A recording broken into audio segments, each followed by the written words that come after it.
ছেলে বাবার একদিক থেকে পাইলো, আর কোথাও পাবে না। ওরে মা, তুমি কোথায় কোথায় পাইছো জাননি? বাবা তোমাকে বিয়া দেওয়ার আগ পর্যন্ত, স্বামীর ঘরে দেওয়া পর্যন্ত বাবা দিবে, খালি দিবে, খালি দিবে। স্বামীর ঘরে যখন যাইবা তখন স্বামী তোমাকে বিদেশ নিবে, ওমরা করাবে, হজ করাবে, কাপড় কিনে দিবে, বিল্ডিং বানাবে, হাতের স্বর্ণ কানের স্বর্ণ, তোমাকে অলংকার দিবে। যখন তোমার স্বামী দুনিয়া থেকে চলে যাবে, সন্তান আল্লাহ দিবেন, সন্তান তোমাকে দিতে থাকবে মা হিসাবে, জীবনটা দিয়ে দিবে সন্তান মায়ের জন্য। এখন এক মহিলা বুদ্ধি তো কম, ফট করে কয়, আমার যদি স্বামীও না থাকে, আমার মা বাপ না থাকে, আমার মাইয়া ফলা না থাকে, আমার উপায় কি? ইসলামী আদালত বলে ওই নারী ঘরে থাকবে আর খাবে ঘুমাবে, সব খরচ দিবে সরকার। ওমরে ফারুক রাদিয়াল্লাহু তাআলা দিনের বেলা মানুষের বিচার করেন, রাতের বেলা ঘুরে ঘুরে দেখে তার এলাকার মানুষের কি হালাত। হঠাৎ করে দেখে একটা বাগানে পাহাড়ের পাশে বাতি জ্বলে। ওমর একা একা ভেতরে গেলেন, গিয়ে আস্তে করে দাঁড়াইলেন। ছোট একটা ভাঙা ঘরের মধ্যে আওয়াজ আসতেছে, নারীদের আওয়াজ, দুইটা নারীর কণ্ঠের আওয়াজ। একজন কন্যা আর একজন মা জননী। মা তার মেয়েকে বলতেছে, এই মেয়ে, আগামীকাল বাজারে গাভীর দুধ বিক্রি করবি, পানি বেশি মিলায় নিস। মেয়ে ডাক দিয়া কয়, মা, ওমর যদি টের পায় কল্লা ফেলে দিবে। ওমর কই? ওমর কই? হারকে দারত খৌফে হকদার দিল মদরম জন্নতুল মাওয়া দেহদ রামকাম। মা ডাক দিয়া কয়, মেয়ে, ওমর দেখবে না এই গভীর রাতে, কেমনে জানবে ওমর? মেয়ে কয়, মা, ওমর যদিও দেখবে না, জানবে না, তবে ওমরের আল্লাহ তো জানবেন। ওমর কই? পার্শ্বে কথা শুনে ওমর চুপচাপ চলে গেছেন। পরের দিন আদালতে বৈশা মা আর মেয়েকে ডাকালেন। দুজন আসতেছি, ভয়ে কাঁপতেছি। ওমর ডাকছে মানে ফাঁসি ছাড়া উপায় নাই, কি জানি ভুল কইরেই ফালাইছি। ওমর আগাম খবর দিলেন, মা, কোনো ভয় নাই, ইসলামের আদালত একটা শান্তির আদালত। ইসলামী আদালত কোনো জুলুম চলে না, বেইনসাফি চলে না। এটা তো ওমরের আদালত, যেখানে একই ঘাটের মধ্যে হরিণ আর বাঘ পানি পান করে, কেউ কারো উপরে আক্রমণ করে না।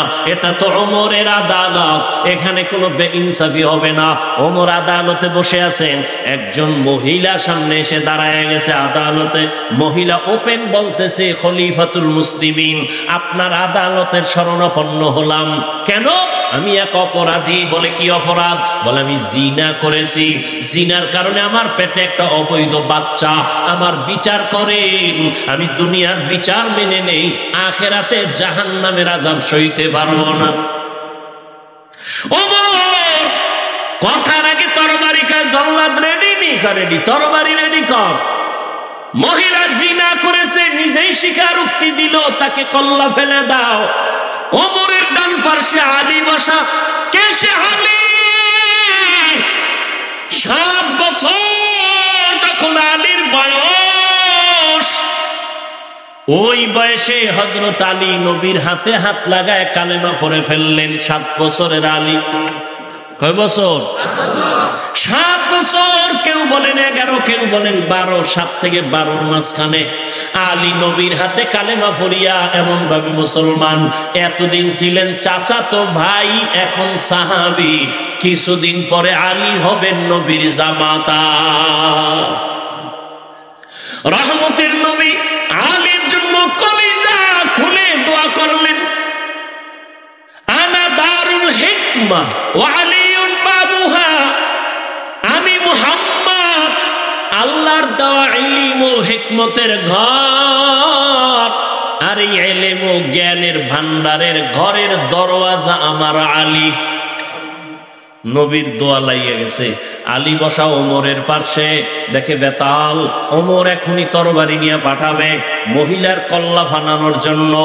আলী ওমরের হাতটা ধইরা বলেন, খলিফাতুল মুসলিমিন একটু চিন্তা করেন, মহিলার কল্লা ফালাবেন দোষ আছে, কিন্তু মহিলার গর্ভে যে বাচ্চাই, বাচ্চার তো কোনো দোষ নাই, এরে মারবেন কেন? ওমরের মাথায় হঠাৎ করে চমকে উঠল, ঠিকই তো, মহিলা অপরাধী, মহিলাকে জবাই করব, গর্ভের বাচ্চার তো কোনো অপরাধ নাই। ওমর কি কইব? আলীরে কয়, আমনেই ফয়সালাটা দেন। নবী যে দোয়া করে গেছে, আলীর জ্ঞান তো সীমাহীন। এলমে রায়ে জাজো করদান বেহসান, খলকে রাদা দান জওয়াবে বাসওয়াব, হক না দারত দোস্তে খলকা জারেরা, নিস্তে ই খসলত একে দিনদারেরা। আলী ফয়সালা দেয়। আলী বলেন, আম্মা জান, নির্ভয়ে নির্বিঘ্নে নির্দ্বিধায় আপনি আরামে বাড়ি চলে যান। বাড়ি যাইয়া আরামে খাবেন, ঘুমাবেন, সন্তানটা যেন সুন্দরভাবে দুনিয়াতে আসে। দুনিয়াতে সন্তান যখন ভূমিষ্ঠ হবে, সুন্দরভাবে হক আদায় করে লালন পালন করবেন। সন্তানটা বড় হবে, সন্তান বড় হওয়ার পরে সন্তান যখন নিজে নিজে চলতে শিখবে, নিজের পায়ে নিজে দাঁড়াবে, তখন সন্তানের হাতে পায় ওকে আলাদা করে দিবেন। সব কমপ্লিট করার পর আপনি যখন একা হয়ে যাবেন, তখন আদালতে আসবেন, আপনার একার বিচার হবে, সন্তানের উপরে বেইনসাফি হবে না। ওমর খুশি হয়ে একটা চিৎকার দিয়া বলে, লাউলা আলিয়ুন লাহালাকা ওমর, আজকে আলী যদি না হইতো আমি মনে হয় যেন জাহান্নামী হয়ে যাইতাম। হর কে দারত খৌফে হক দর দিল মাদাম, জন্নতুল মাওয়া দেহদ রামকাম। ওমর ডাক দিয়া কয়, ইনসাফের আদালত, এরে আম্মা জান, কোনো ভয় নাই, নিরাপদে চলবেন। আফগানিস্তানে তাকাইয়া দেখো, ইসলামের খেলাফত চলতেছে, নারীরা পর্দা করে চলে, বেতন ঘরে টাইম মতো পৌঁছে যায়, কোন নারী গাধার মতো কাজ করবে, ইসলাম এটা সমর্থন করে না। কিন্তু দুনিয়াদার লম্পট চরিত্রহীনেরা বলে ইসলাম নারীর অধিকার দেয়নি, এরা চরিত্রহীন লম্পট। দুনিয়ার কোন ধর্মে, কোন সংবিধানে ইসলাম ছাড়া নারীর সম্মান দেয় না। সব ধর্মে নারীকে অপমান করেছে, একমাত্র ইসলাম ধর্মে নারীর সম্মান দিয়েছে। কেমন সম্মান এটি বলার সময় আমার নেই। নারীদেরকে ইসলাম কে দিয়েছে এটা বুঝার মেধা কম, যেহেতু সৃষ্টিগতভাবেই নারীদের আকল দুর্বল। কয় বাবায় মারা গেলে ছেলে যা পাবে তার অর্ধেক পাবে মেয়ে, তো কমাইয়া দিল না। এই যে কমের মধ্যে বেশি, এটা বুঝার মেধা তো তোমার নাই। ছেলে বাবার একদিক থেকে পাইলো, আর কোথাও পাবে না। ওরে মা, তুমি কোথায় কোথায় পাইছো জাননি? বাবা তোমাকে বিয়া দেওয়ার আগ পর্যন্ত, স্বামীর ঘরে দেওয়া পর্যন্ত বাবা দিবে, খালি দিবে, খালি দিবে।